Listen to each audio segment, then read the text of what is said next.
CR101radio.com, podcasts, and more.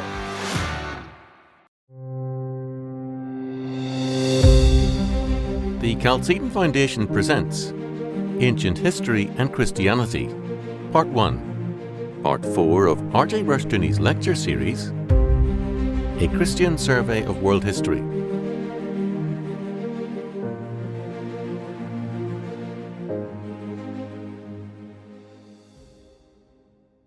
Our subject, history, is something very modern.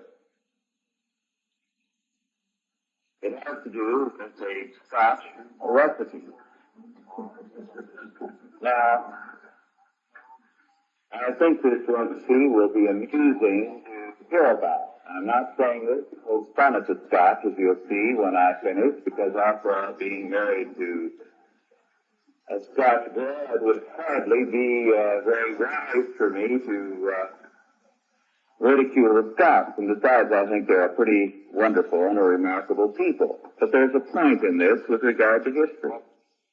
This is a recipe for the very popular Scotch dish, which has been often called the national haggis.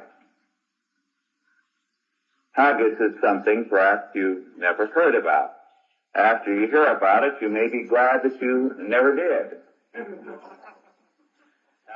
This recipe is in an English encyclopedia of gastronomy, so written by a Frenchman in England. So you can see they're not going to be particularly congenial to something from up north in Scotland. Well, to read.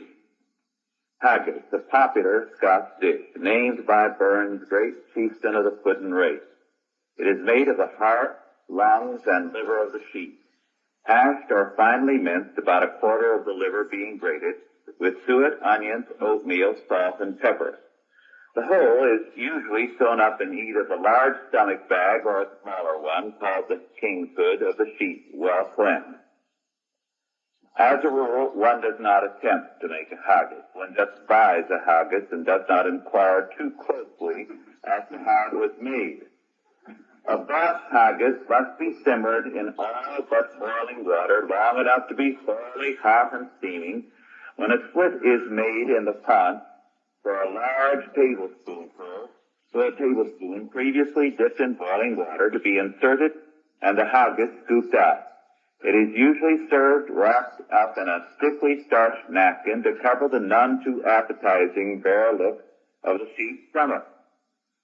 Neat whiskey is the orthodox liquid accompaniment of the haggis, and it should be drunk from a quaich, a kind of shallow wooden drinking cup with two lugs or handles.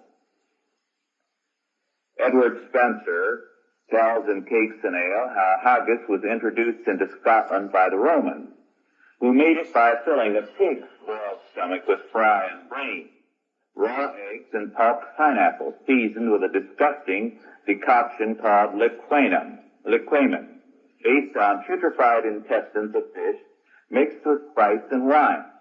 But the Scots, who hated any form of pig, and let me add parenthetically, because they took the Old Testament kosher laws very strictly. The Scots, therefore, would have nothing to do with anything that wasn't kosher. And this being so, it is rather surprising that old English classical authors, such as Mesdames Glass and Mason, modify their Scotch haggis or haga by the use of calf. Here, however, is the official recipe taught in the schools of Edinburgh of the present day, which appears to embody most of the principles necessary for success with the age-old Scottish favorite, haggis. A sheep's bag and plucked, liver, lice, and heart, a half-pound minced suet, a half-pound of oatmeal, half a teaspoon powdered herb, 1/2 ditto pepper, 1 ditto salt, 4 medium-sized onions.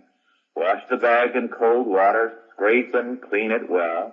Let it lie all night in cold water with a little salt. Wash the truck. Put it into a pot of boiling water with a teaspoon of salt. Boil for 2 hours with the windpipe hanging out. When cold, cut off the windpipe. Grate half the liver, the other half of which is not used. Mince the heart, light, suet, and onions. Add the oatmeal, which should first be toasted to a golden color. The pepper and salt and herbs, and 1 pint of the water the pluck was boiled in. You don't throw away the water you boiled in.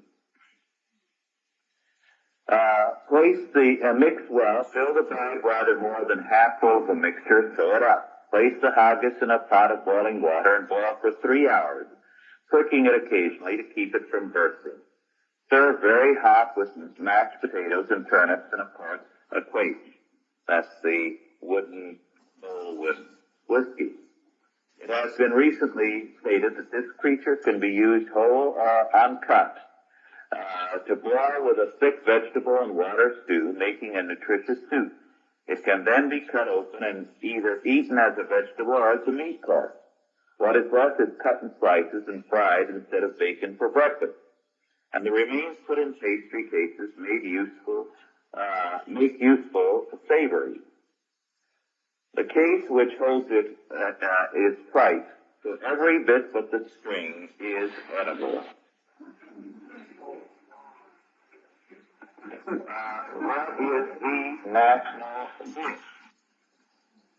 And I read about it at some length because I think it has a great deal of relevance to the study of history.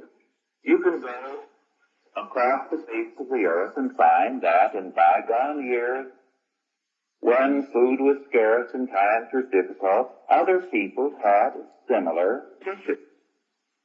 But they forgot about them the minute they prospered. But it's still the national dish in Scotland.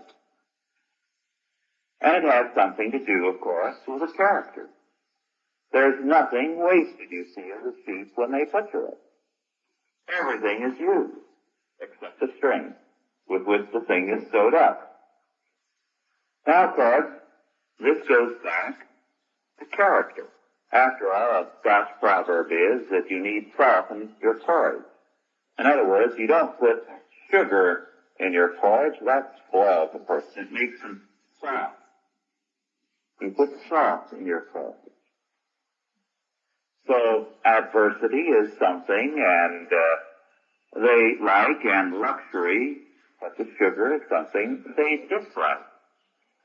To cite another thing, which perhaps might not strike some of you in the best of taste, but I think is very revealing about this stuff. In the islands of Scotland, to this day, they regard it as a mark of being soft and effeminate, a weak English-type character, if you have a wee hussy in back of the cottage. A wee hussy is not a. Any vigorous Scot takes a 2-mile walk out to the heather. And this is their way of life. Of course, the saying is that during World War I, the reason why the Scottish Rifles was such a terror for the Germans was that they were always looking for that 2-mile open country when they charged over the top. Now, I've taken a little time to go into this about the Scots because what does it all reveal? There are people who today are prosperous, but they still have the same national dish. They still have ways that mark them all over the world. Anthropologists have said that the two people who have gone into more areas of the world carrying civilization are the Scots and the Jews. There's almost no point in the world where you travel where you don't find the Scots and the Jews have gone in and contributed to civilization, been the outpost of civilization. And of course, if you go back through the history of America, you find that most of your schools and colleges were started by Scotchmen. Very interesting fact. Now, other people have had dishes like haggis in hard times. But why have the Scots had it in any kind of time? It goes back to something in the national character which was there very early when Christianity came in and became doubly reinforced when they became Calvinistic or Presbyterian. In other words, history is not just environment. Many people have had difficult environments, but Scots are not alone in that. It is also character. And behind the character is through their faith. Now we're going to begin with the people who had a marked character in history, the Assyrians. Amazing people, and terrifying people.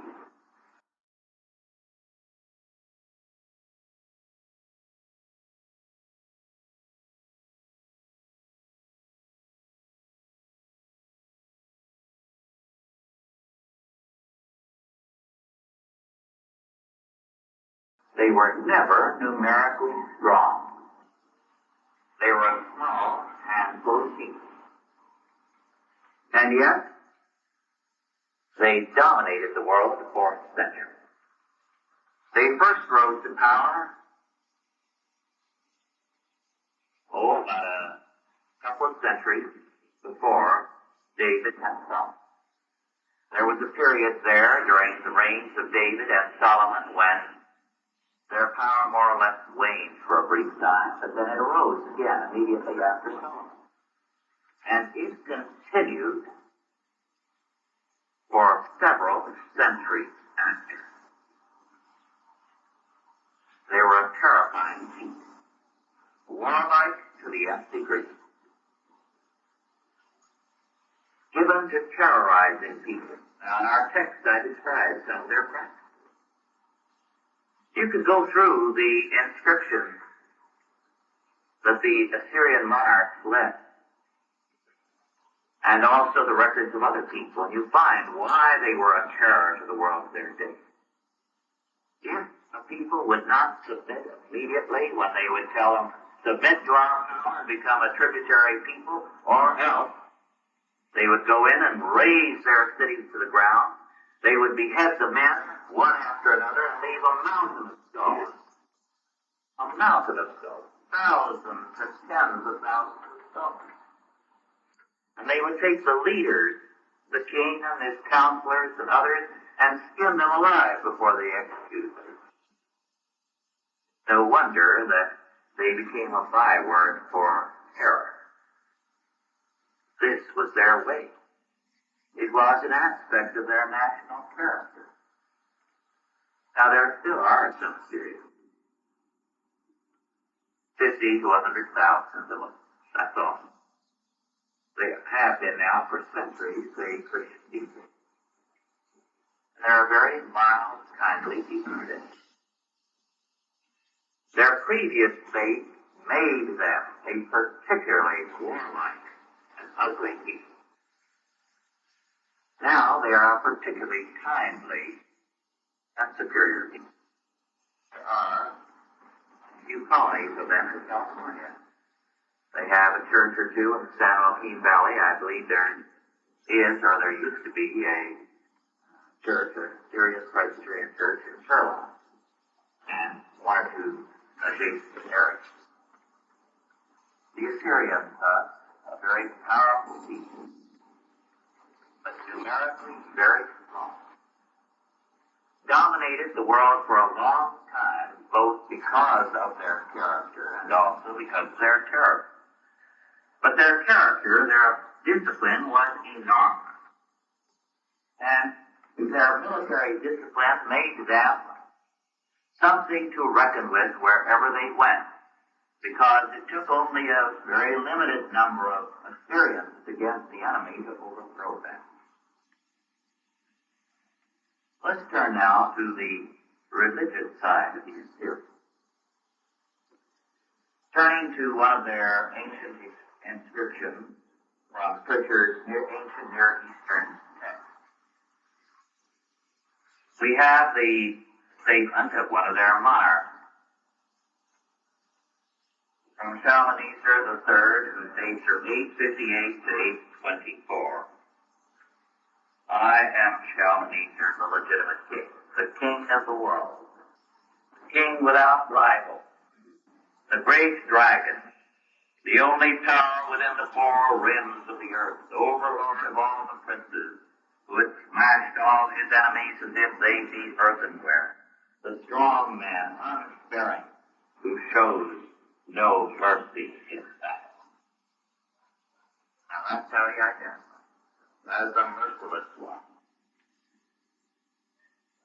But also, the king of the world, the king without rival, the great dragon.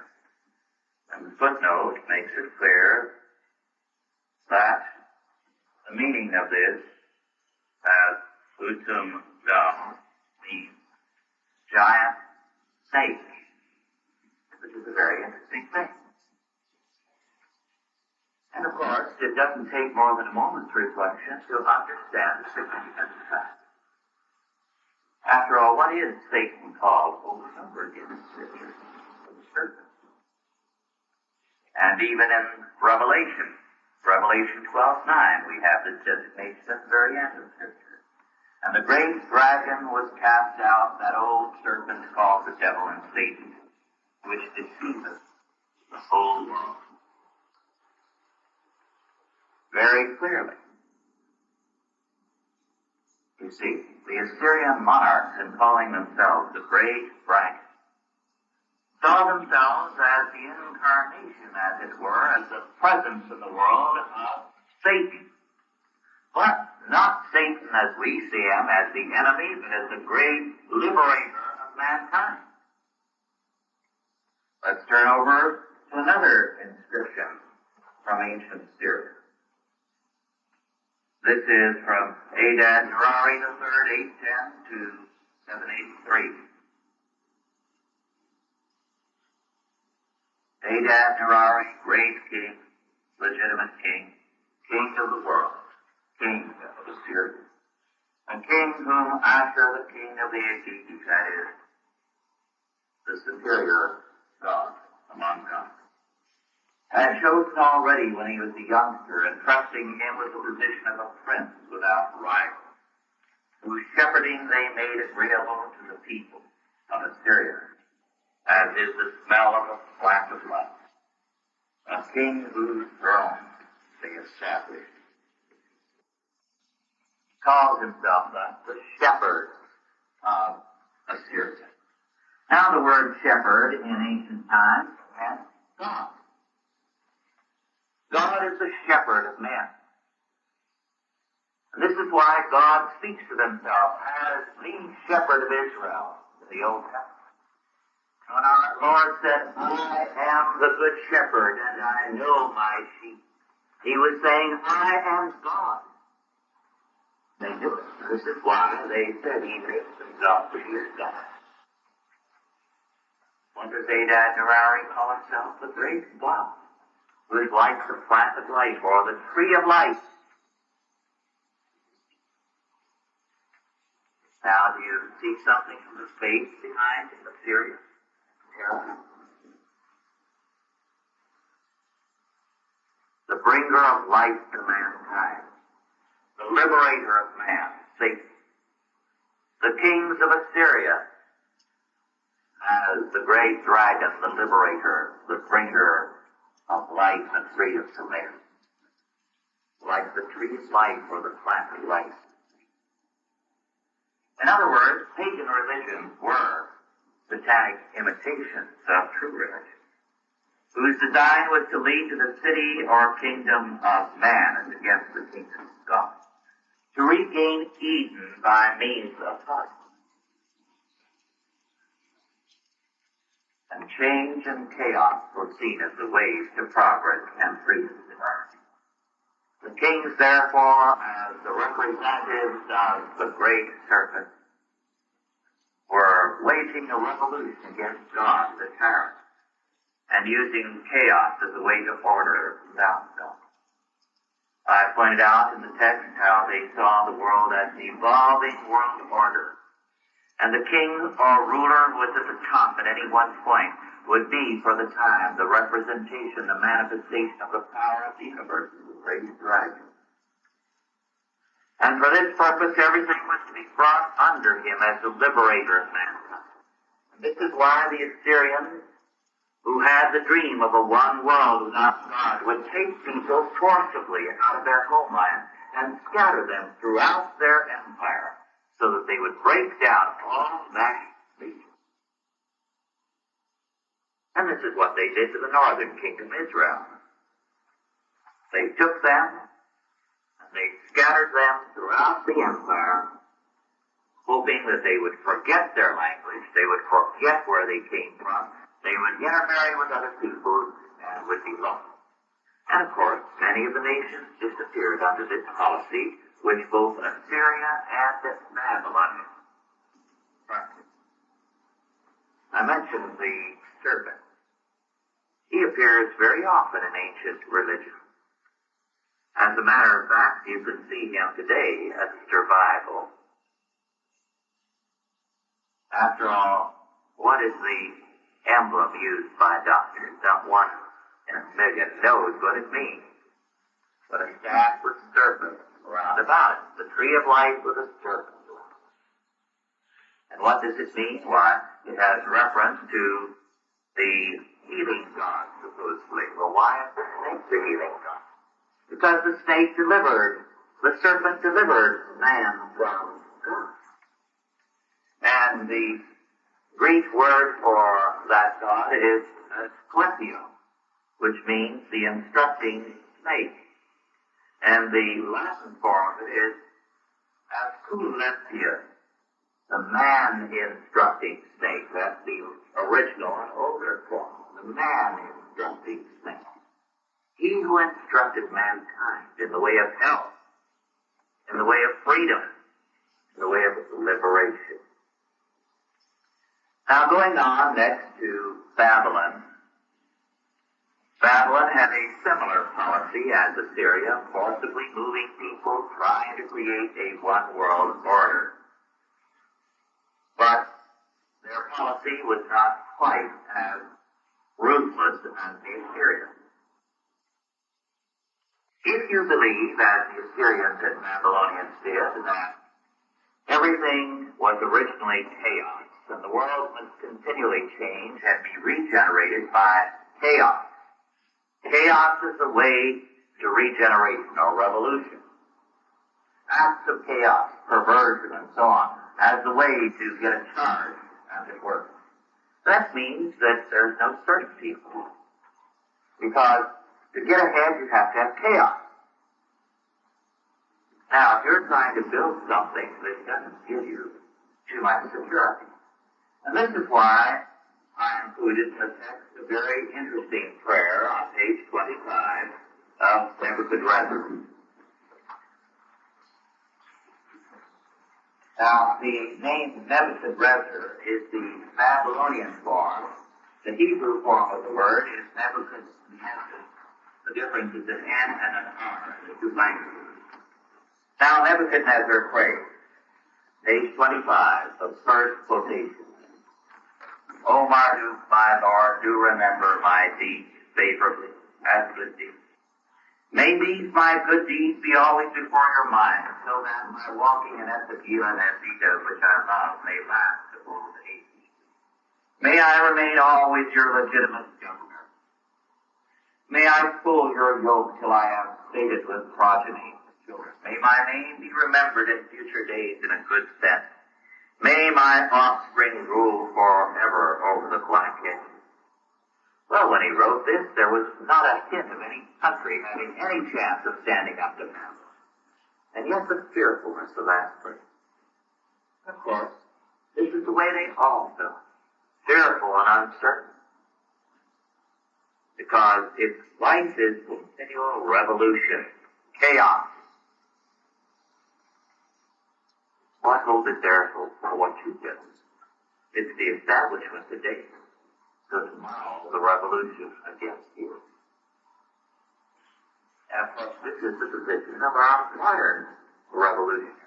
Perpetual chaos. Perpetual revolution.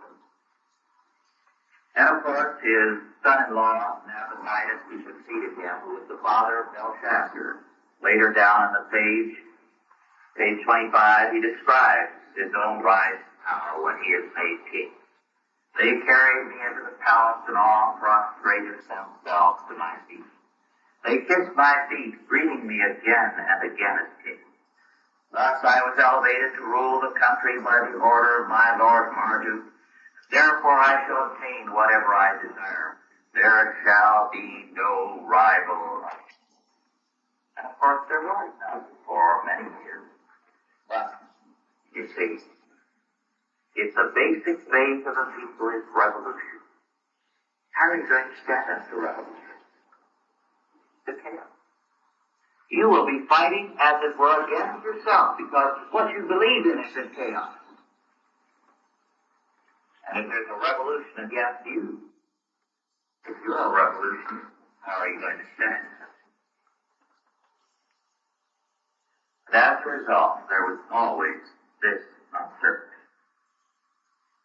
Now, continuing with our analysis of Assyria, their thesis was that the whole universe is a state. The Babylonians, like the Assyrians, believed that there are gods in the other world. They are higher grade men, as it were, and they are evolving like the world is, and they have a state, a government. The whole universe is a government which goes through revolutions, and there are changes. Sometimes one set of gods takes over, and one set of man takes over on earth. But the only kind of life is in the state. In this work, Before Philosophy, by Frankfurt and Wilson and Jacobson, they comment on the function of the state that I quote. The fact that the Mesopotamian universe was conceived of as a state. The gods who owned and ruled the various city-states were bound together in a higher unity, the assembly of the gods, which possessed executive organs for exerting outward pressure as well as for enforcing law and order internally, had far-reaching consequences for Mesopotamian history and for the ways in which historical events were viewed and interpreted. It vastly strengthened tendencies towards political unification of the country by sanctioning even the most violent of means used toward that end. For any conqueror, if he was successful, was recognized as the agent of envy of God. It also provided, even at times when national unity was at a low ebb and the many city-states were, for all practical purposes, independent units, a background on which international law could work. Now, to develop that point a little bit, how did the Babylonian monarch become king? What marked him as the king? Well, he seized power, and he went to the great temple of Babylon where there was a great picture of Marduk or Baal with his hand outstretched as if to shake your hand.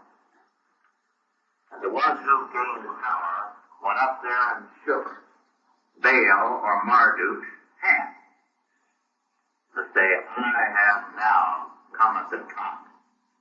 I have beaten everybody else, so I am now on your level. I am one of the gods. All the power in the universe is in me. My act of chaos has put me here. Or he could be someone who gained it by defeating the other brothers and taking his father's position. But of course, what was to prevent someone from overthrowing him and going and triumphantly grabbing Baal or Marduk's hand and saying, I am the one? That's the plan. Revolution. Right. For them, men could not live except in the state or without a political leader. But in a world in which all is revolution or chaos as the way to success, you're going to be pessimistic because what can you build that endures?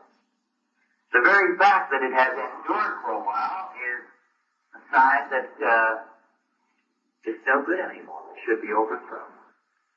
And so, in the so-called Gilgamesh epic, which they tell us some of these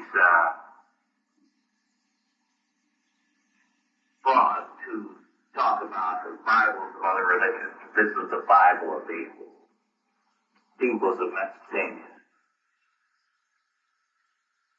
Everything in the book tells Gilgamesh that his quest for the way to heaven, for eternal life, for peace in this world, is hopeless.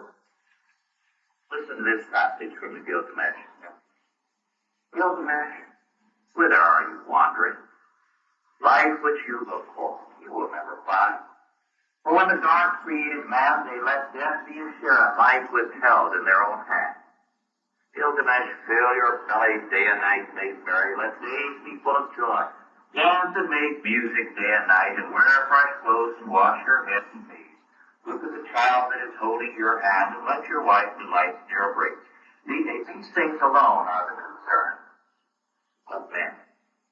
In other words, enjoy yourself. You're going to be dead soon. Life doesn't mean anything. Thus it was a radically pessimistic perspective. And so it is that someone has said that if the Egyptians return with their desire to have things permanent, they'd be satisfied to see, well, the pyramids are still standing. The Assyrians and the Babylonians would say, this is what we expected. Everything is changing. Life is perpetual revolution, perpetual frustration. To continue now with Persia. And again, to understand its history by understanding its religion. The ancient religion of Persia was, does anyone know what it was? Yes. Zoroastrianism, yes. And all the subsequent faiths were developments of that until Islam took over. Zoroastrianism. Now, the word Zoroaster is again a very interesting word. Originally it was Zoroaster. Zoroaster, a Chaldean name, an ancient Chaldean name. And it means, it can mean two things. Seed of the woman, or seed of the fire. Why they had the same word for woman and fire, I don't know. Well, maybe some of you men can figure it out. But at any rate, now this again is very, very interesting to us as Christians, because who is the deliverer according to the promise? Seed of the woman. The seed of the woman. And so Zoroaster came as the seed of the woman, claiming to be the Messiah, the promised one. Now, the name was subsequently changed a little bit in the Zend-Avesta writings, the religious writings of Zoroastrianism, to Zarathustra, which is the way Nietzsche used it. Zarathustra means the delivering seed or the emancipator, so the woman would drop. But fire remained as the symbol of their religion. Zarathustra, or Zoroaster, or Zoroaster, came therefore as the Messiah, claiming to be the fulfillment of the promise made to Adam and Eve concerning the one who would come as the deliverer. What was this deliverance that Zoroaster offered? What was his religion? Well, Zoroaster's teaching was very simple. There are two ultimate powers in the universe that you can call God and Satan. They're equal in power. One didn't make the other. They were both there from the beginning. So that good and evil are ultimate. Spirit and matter, evil and goodness, light and darkness. Both, therefore, are equally true. Just take your pick. Either one is the way of holiness. This is why in India today, where there are traces of this kind of thing surviving in Hinduism, you find ascetics who will have nothing to do with women because their matter is commanded spirit. That's their version of it. I don't think it's a very sound one.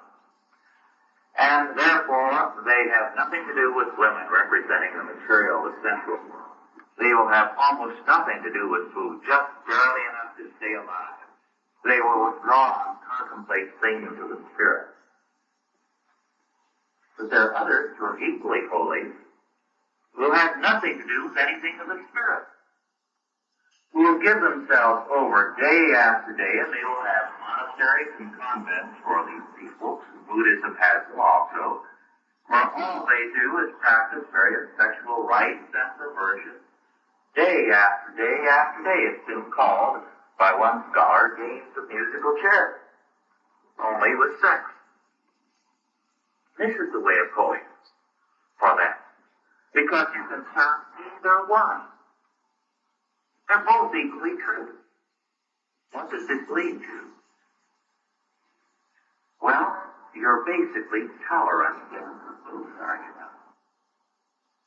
If neither one is truer than the other or more ultimate than the other, you can take your pick, or you can live saying, well, I'm not going to go the way of all-out sex or all-out asceticism, all-out good or all-out evil. I'm going to live tolerant of both. Now, in my chapter, I point out that the Persians were tolerant of different religions.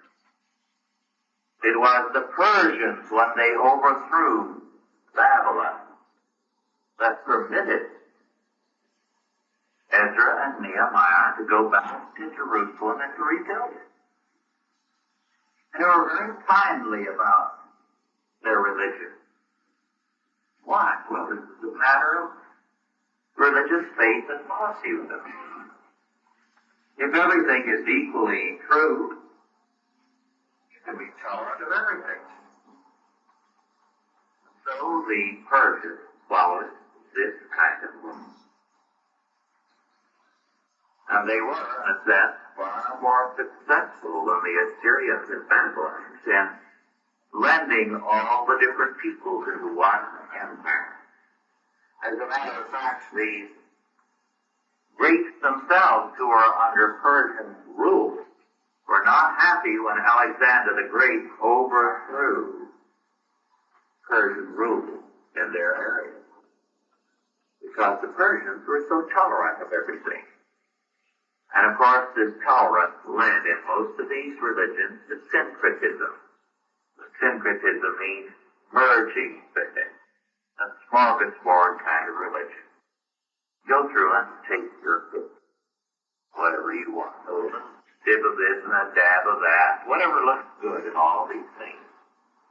And of course, we have a great deal of that kind of mentality today.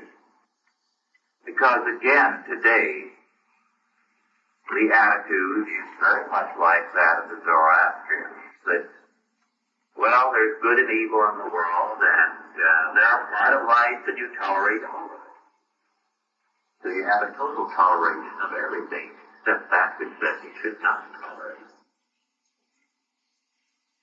As a result, Persia was a powerful and stable empire for a long, long time. It was, incidentally, as I point out in the text, a Western country. They were a definitely Western people. A good deal of Asia in those days was Western territory. And right up into the Middle Ages, you find that Englishmen thought nothing about taking a trip clear across Asia and Africa, Asia and Europe to China. The number of travelers in those days was tremendous. To continue now with Greece, to analyze the religious motives that undergird Greek culture, so that we can understand the direction of their history. Their great writers that are considered classics were religious writers, but humanistic form of their religion was a form of humanism. Homer was, of course, their greatest poet. And in Homer, what you have is a picture of the hero. And the hero is a very special kind of person. We talk about heroism, and we mean by it somebody who is brave and courageous. But a hero is something more than that, strictly. A hero is a kind of a Superman who is more than half God, because he does such great things, so that the spirit of the universe is incarnate in him. And therefore he is above law. He is an exception to law, because he represents something that's unusual in history. Law and morality for the ordinary crowd, the masses, that the hero is above these things. We have the concept of heroism and the hero with us again. It was revived a couple of centuries ago by humanism. We had it at the time of the Renaissance, and it was revived again in the Enlightenment. And it has become a very important aspect of modern political thinking. In German, it's the Führer. So you immediately know what it means there. We have the same concept of the hero in America when they speak about a leader having charisma. Charisma. Roosevelt had charisma. So did Kennedy. And who's the man with charisma who can command the scene politically?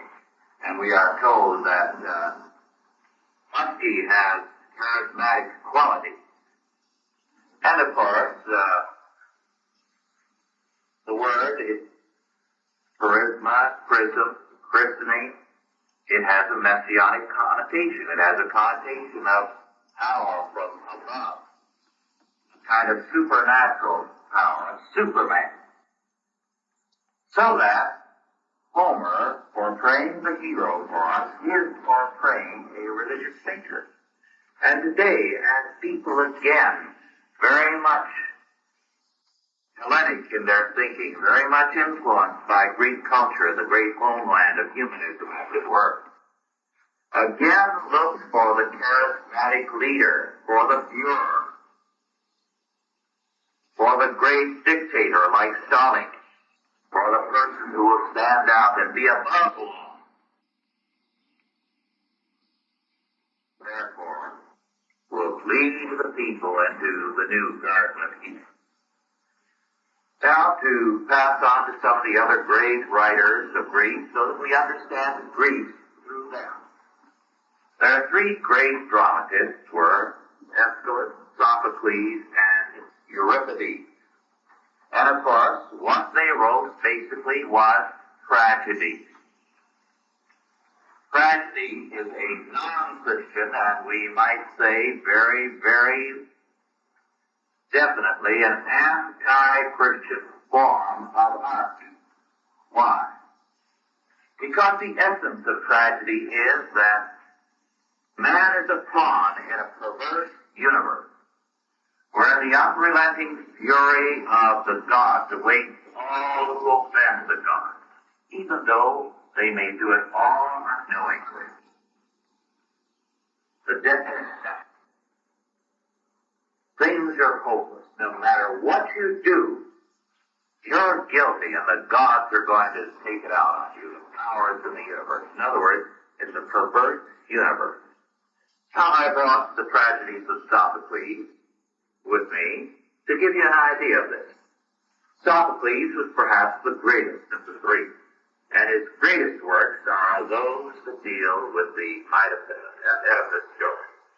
Well, you all know the Oedipus complex that Freud popularized, being in love with your mother. Well, of course, it isn't the Greek story. The Greek story is a very interesting one. This young prince and his young wife have a baby. And they bring in a soothsayer to prophesy concerning the glorious reign and so on, what's going to happen with this beautiful baby. And he says this baby is going to kill his mother and then marry her. Well, immediately the young king is very upset. So he calls in one of the servants and says, take the baby out and kill it. Kill it. We can't have that. So the servant takes the baby out, but it's such a beautiful child, his heart melts with pity, and so when he's off in another, he takes him into another country, and there he gives him to a shepherd to rear. He gives him to take care of this poor baby. And figuring it's a long ways from home. So the boy grows up and becomes quite a powerful, capable, brilliant young warrior. His name is Oedipus.